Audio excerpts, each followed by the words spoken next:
Detalye ng love story ni na Elise Hoson at Makoy De Leon at kung paano ito humantong sa masakit na hiwalayan. Masakit man pero isang love story na naman na minahal at sinubaybayan ng publiko ang tuluyang nagwakas. Ito'y matapos kumpirmahin ng celebrity couple na sina Elise Hoson at Makoy De Leon na tinuldukan na nila ang kanilang relasyon. Nitong madaling araw ng Biyernes, July 25, isang joint statement ang inilabas ni na Elise at Makoy sa Instagram na nagsasaad ng opisyal nilang paghihiwalay. Bagamat joint statement nila ito ni Makoy, mahihinuha na si Elise ang nagsulat nito base na rin sa POV ng sulat.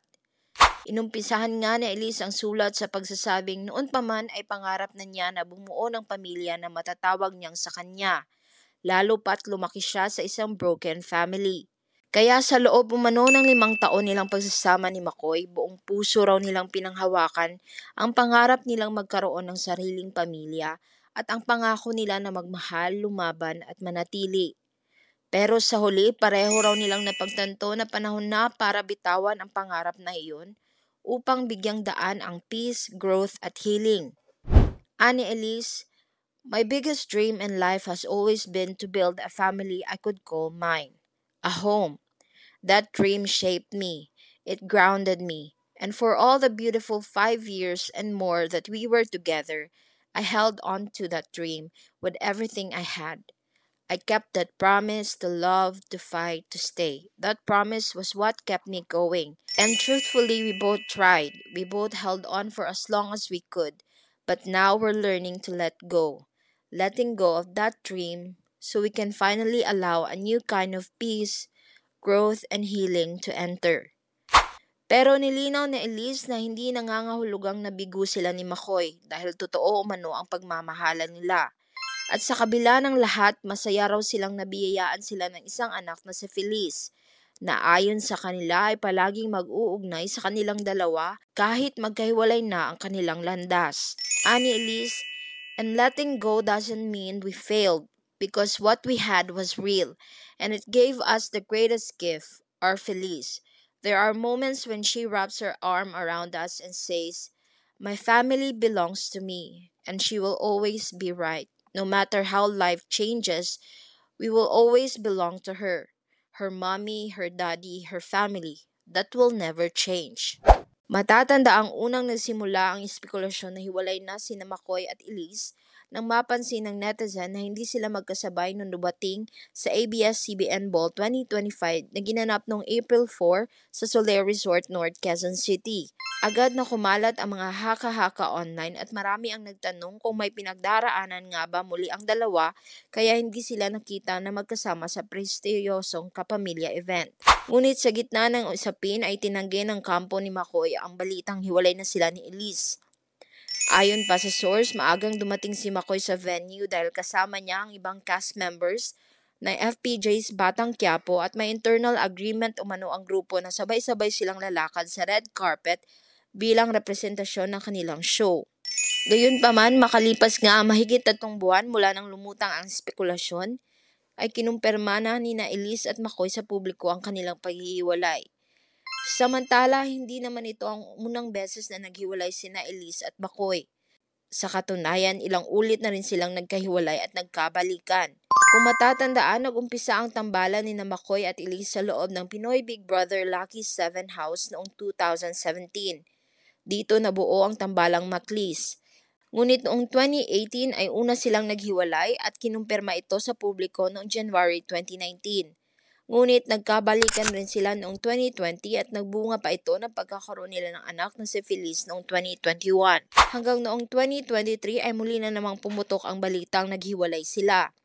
Kinumpirma ito ni Makoy sabay paglilinaw na walang ibang tao na sangkot sa hiwalayan nila ni Elise. Sa kabila nito ay nabulabog ang social media dahil sa pagkakadawit ni Makoy sa isang non-showbiz girl na si Mary Joy Santiago.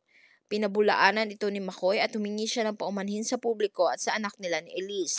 Ngunit ilang araw lamang ang lumipas matapos ang issue, muling nakita sina Makoy at Elise na magkasamang namamasyal sa Tagaytay kasama si Feliz at sa mga sumunod na buwan, tila nagkabalikan muli ang dalawa.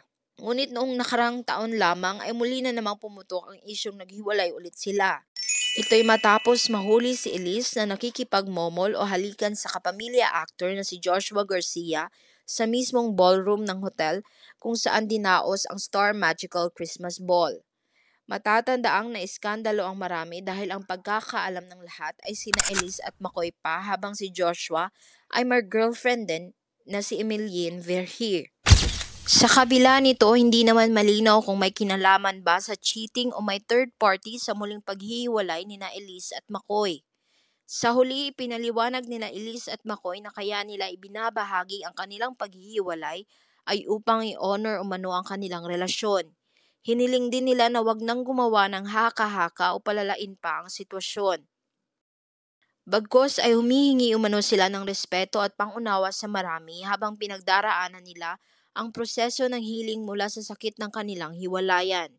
Ani ng Maclis, "We're sharing this to honor what was, to give space for healing, for both of us and for the lives we're choosing from here on.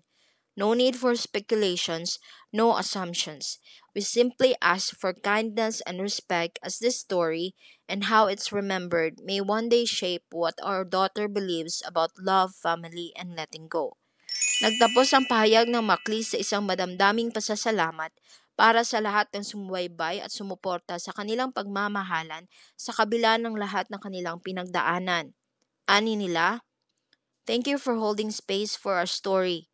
This is us stepping into a new chapter with love, respect, and no regrets." Samantala, umani naman ang samot-saring reaksyon mula sa netizens ang balitang muling paghihiwalay ni na Elise at McCoy. Marami ang hindi na nagulat sa naging ending ng kanilang relasyon dahil matagal na raw umanong may lamat ito.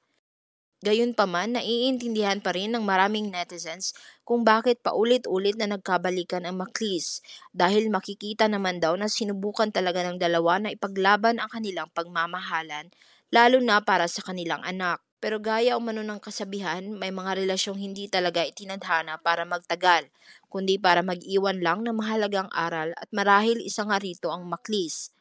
Narito naman ang ilan sa mga komento ng netizens. "They are bound to end naman talaga, di na nakakagulat. May lamat na pero this is a much better ending for both of them. Bago pa lumala at magsisihan pa sila sa huli. To be honest, it should have been ended before talaga, nung nagka-issue about cheating. Pero I understand na they want to fight for it." Sa tingin nyo, tama ba ang desisyon ng Maclis na maghiwalay na lang para sa kapakanan ng isa't isa lalo na ng kanilang anak na si Feliz? O naniniwala pa rin kayong may pag-asa pang magkabalikan ulit ang dalawa? I-comment lang ang inyong opinion sa baba.